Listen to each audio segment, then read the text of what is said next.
I was on mute. Hi, thank you. Thanks for joining me today. I am Meryl Rudasuli. I am a talent acquisition manager at Mathematica. I have been with Mathematica for about 3 years. Throughout that time, I have spent my whole career recruiting at Mathematica. Okay, so Mathematica is a mission-driven organization. Every aspect of Mathematica has our mission incorporated in it. Our mission is to improve public well-being by bringing the highest standards of quality, objectivity, and excellence to bear on our data collection and our research analysis. Our mission is what drives us. Our mission is something that every staff member at Mathematica is connected to in every way.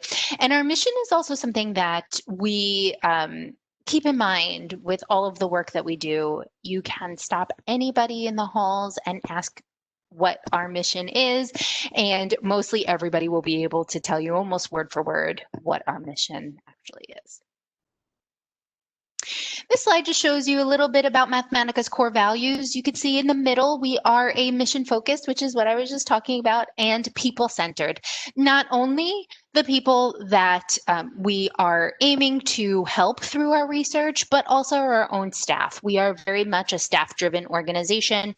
We believe that we are only as good as the staff that we employ and the people that we retain.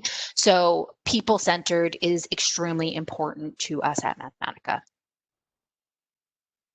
Some information about Mathematica. We were established in 1968. We have about 1,400 plus employees. When I started about 3 years ago, that number was 1,100 employees. So you can see that we've been steadily increasing our staff over time, adding about 100 new staff members every year. And we are unique in that we are an employee-owned organization. We've been employee-owned since 1986. It's also another aspect of Mathematica that kind of helps with our mission, maintaining being people-centered, and also employee ownership empowers everybody at all levels of the organization to have a say at Mathematica. We all have a stake in the company. Our work is divided into 3 business units. This really allows us to do more diverse work. So our work is primarily in the health area, something that we call human services, and international. In health, we work on a lot of projects with CMS, a lot of Medicaid projects. In human services, we do a lot of work in all areas that are not health related. So early childhood, nutrition, disability, family support, criminal justice, labor, education. And international is our smaller division. We only have about 50 staff members in our international unit, but they actually do work internationally. A little bit about what Mathematica does. So we have a client and they have some questions. We step in, we listen to our partner, we think about what the problem is that they're trying to solve. So really we're focusing in on our partnership with our clients. We're using our expertise, some previous research that we've done to help expand on maybe what we've done in the past and help answer maybe the questions that they have. We might be doing some data collection. We have our own in-house data collection division. It might be providing technical assistance, so going in and telling our clients what they can do to improve on some of their processes, what we have found has worked for other clients. It might be completely starting from scratch and developing a new survey or just entirely new project. And then we execute on that and report back to our client we've learned. We'll also create reports. We'll create other tools, other projects. For information sharing, we might, post our findings on our website. We might issue a brief. We might use the data that we've collected and kind of store it, or, and use it for additional projects in the future. One thing that's very important with Mathematica is our partnership with our clients. So our clients are very much part of what we do. We are working very hard to work with our clients, support them in any way. We help build custom designs to answer questions. We, will provide them with a deep bench of experts and practitioners. We focus so hard on quality. Quality is very important. Quality obviously is important to our clients, so we will be bringing the highest quality of work to them. The other thing that we do bring to our clients is our reputation for our independence. We also, have a reputation of 50 years for bringing highest quality research to our clients. That's really how our partners achieve confidence and clarity to find out what can be done, how to make it happen, and where to go next. Here's a look at our clients. You can see the biggest portion of our clients are in the public sector. Then we have a smaller private sector clients, and then foundations and nonprofits. Some areas of expertise include, like I had mentioned before, disability, early childhood, education, employment, health, family support, nutrition. There's just so many more that we have. We employ staff across different disciplines, all areas of expertise. So our staff work on a project with economists, data scientists, physicians, nurses, statisticians, public policy experts, survey researchers, systems analysis, programmers, you name it, we employ them. It only makes our population more diverse, have very diverse skills with our staff, but also help us bring more to our clients. Mathematics culture is unique, that we combine academic rigor, a commitment to solving problems with evidence. The people here are very passionate about their work, and they do communicate that in a number of ways. Our researchers are always available to discuss their projects if a staff member shows interest. Our researchers, our senior members, can be an excellent source of knowledge. They're very good career resources for contacts at specific schools, or just available to provide general industry knowledge or advice. We're an organization that focuses a lot on learning and always encourages our staff to continue learning, whether it's learning from some senior members on their team, or reaching out to somebody in a different area and a different discipline and just learning more from them. Mathematica is an organization that will encourage that. We also have an open door policy. It really starts from the top of our organization. Our president and CEO is always willing to talk to any staff member that has any questions or concerns. He ends every all staff meeting, any meeting that we have, with just reminding people that they could follow up with him directly via email, call him, send him a message through our IM system, or he's in the Princeton office, and if anybody's in the Princeton office, can stop by his office to talk to him. He's not the only one that does that. Everybody at Mathematica does have this open door policy where you can approach them at any time. We are committed to diversity and inclusion. We just hired a new associate director of DE&I. It's a huge focus at Mathematica. We've established employee resource groups that bring people together to tackle concerns that might be unique to their group.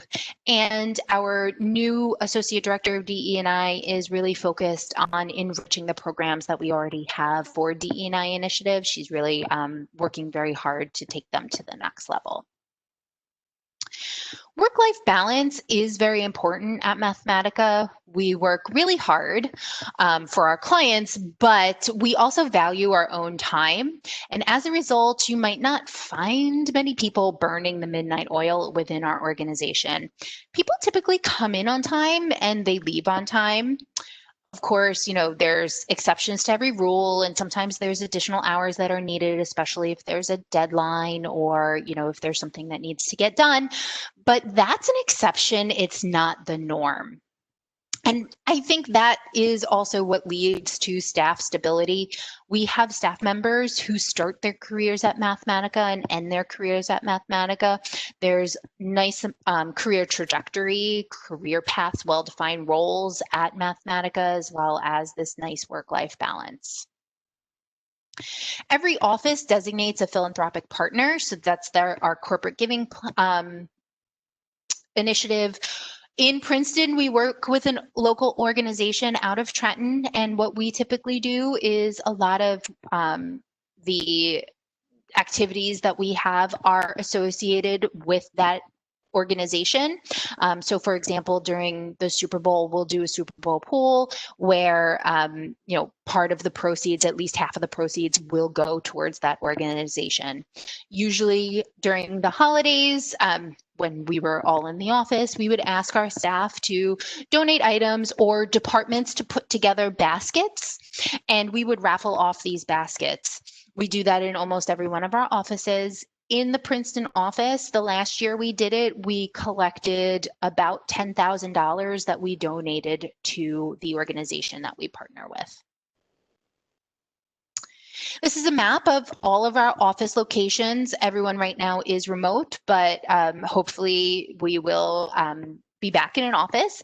Our DC and Princeton offices are our two largest offices. Princeton is considered the headquarters, but DC has almost the same amount of people that Princeton does. All of our other offices are smaller, with the smallest being our Seattle office. That is our newest office.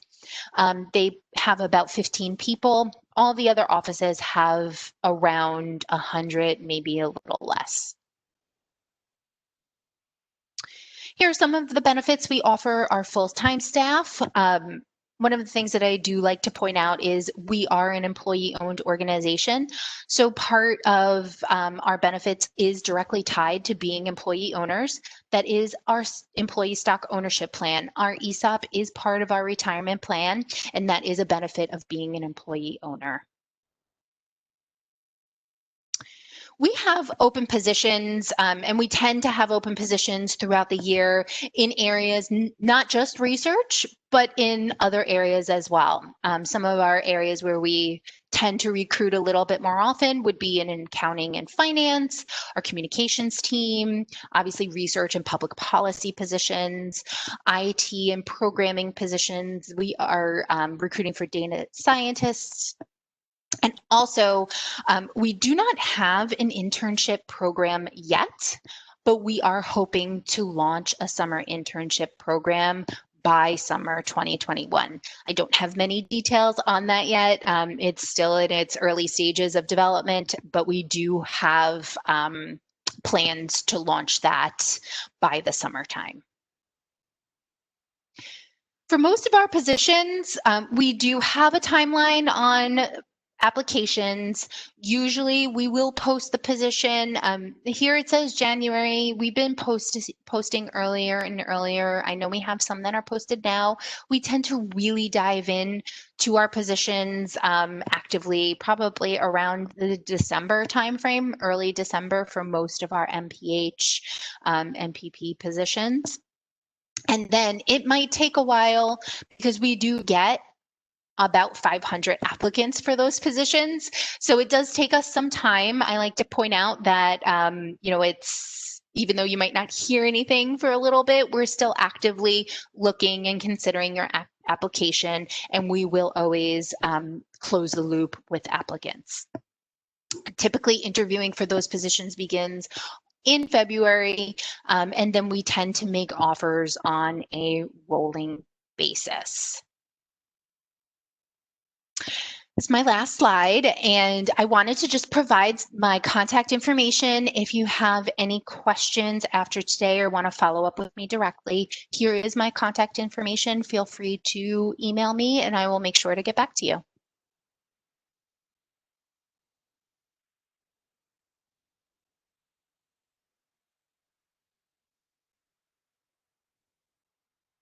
Okay, so I see that some questions have come through. Let's see. What kind of qualities are you looking for in a candidate?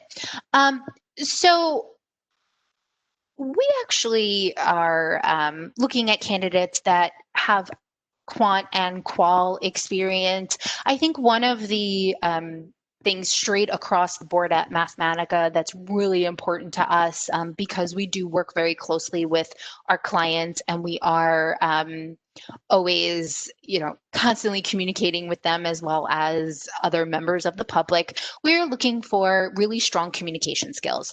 So when applicants ask me, what do I need to know to apply? What can I do to better my application? I always tell them if we're asking for a writing sample, present your best writing. Reread your cover letter. We look closely at cover letters. When you receive 500 applicants, and we have two that look very similar, and one is full of grammatical errors in their cover letter, we tend to go with the one that has the better writing. And that is just part of our screening, because we are always communicating with our clients, and that's very important to us. Do you hire at the entry level in your international food and agricultural field? If so, which offices? So right now in international, we are not hiring. We might end up having a position posted. Probably if we were, that would be sometime in February. Since international is our smaller division, they don't have as many opportunities as some of our other larger divisions like health and human services. How many projects or clients would you potentially work on at once? Do you work on a cross-functional team or the same team with different clients? That is a great question. So typically, our staff tend to work on 2 to 3 projects. A lot of those projects are different clients, and a lot of those projects you'll be coming in at different varying levels, or the project might be at a different stage. We have really short-term projects. We have really long-term projects. So it's up to the employee's supervisor to really give them a nice full plate of work. And typically how supervisors have done this is that they try to give new staff, especially, as many opportunities as possible for areas of development. So maybe working on a project that's kind of in the end phase, maybe it's working on a specific task, at the end of a project, where you might get assigned another project that's in the beginning. So you're going to see different aspects of a project from start to finish. And yes, we do work on cross-functional teams. So the one thing that I should have said about Mathematica is that we do have a lot of locations, and we do not recruit in specific locations for specific topic areas.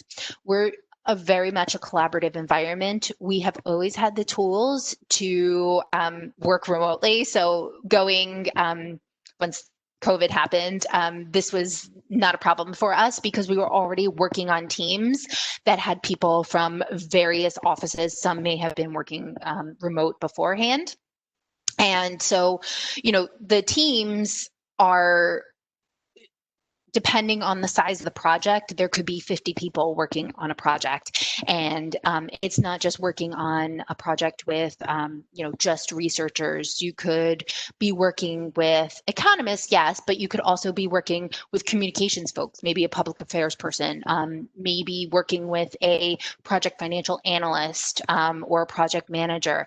So there's very varying people that are assigned to projects, which the feedback that I have received makes projects interesting, and there's lots more opportunities for learning from there. What statistical program is mostly used? That is a good question. I believe we tend to use them all. I think different projects tend to use specific ones. I've heard Stata is one that we use more often. Let's see, what other questions do I have? What types of roles should I be on the lookout for an undergrad student? One of the roles that is specifically for undergrad students is a research assistant or a survey research assistant. Those are great entry-level roles, especially for people who are looking to get into the research area. Any tips to make your resume and cover letter stand out? Cover letter, again, free of errors, but also relevant, very, in a way, personalized is always nice. These are things that, again, our hiring teams do tend to look at. So the more of a personal touch you could put on them, the better. Let's see. How is the recruitment procedure like for research and policy positions? Great. So candidates apply to the position. For our master's level positions, which would be a research analyst position, with our application, we do require the completion of an assessment. The assessment is not a test on statistical programming. It is just areas that we have determined we find very valuable for new staff to have. So for example, there is a section on the assessment about scheduling meetings and scheduling challenging meetings. Challenging meeting calendars are pretty busy, and how you can fit a 30-minute time slot in there. There's also questions on things that are, really beneficial to Mathematica, for example, collaboration and teamwork. So it's a behavioral questionnaire as well as, questions kind of based around tasks that most of our general research analysts will work on. Once that assessment is completed, then the application goes for review for the hiring teams. Like I said, sometimes it takes a while, but then the next step, if the candidate is selected to move to the next step, would be a phone interview. It's typically a 30 to 45-minute phone interview with a member of our research hiring committee who tends to be a researcher. And they would ask you more specific questions about your application materials. We do ask for a writing sample to be submitted as part of your application. So they might ask you more specific questions about your writing sample.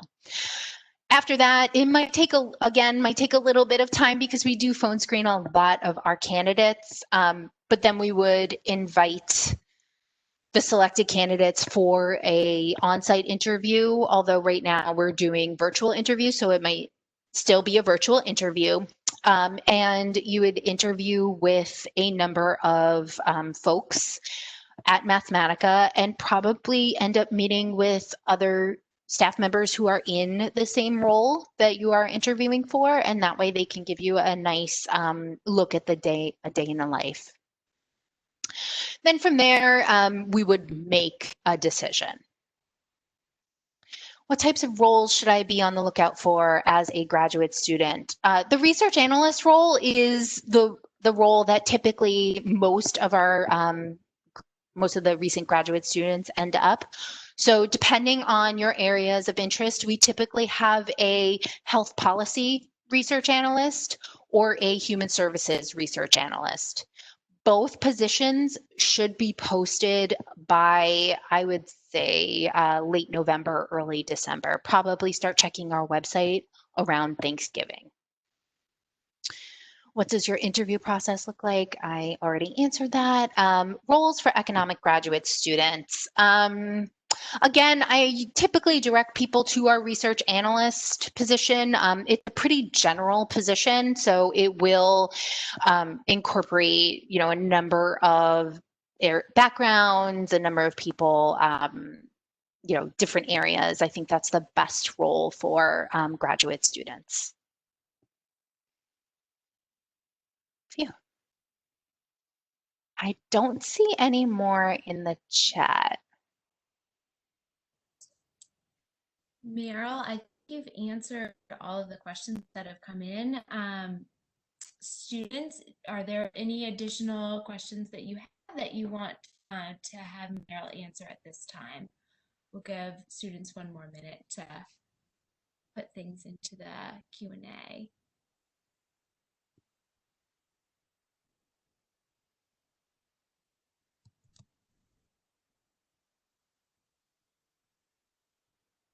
All right. No, I think Meryl, you have covered everyone's questions. Thank you so much for your time. This session was very beneficial. So just as a follow-up, we will be sharing the recording after this presentation today. We hope you all found this information helpful as well. And we just wish you the best of luck in your career pursuits. And thank you again, Meryl. Thanks.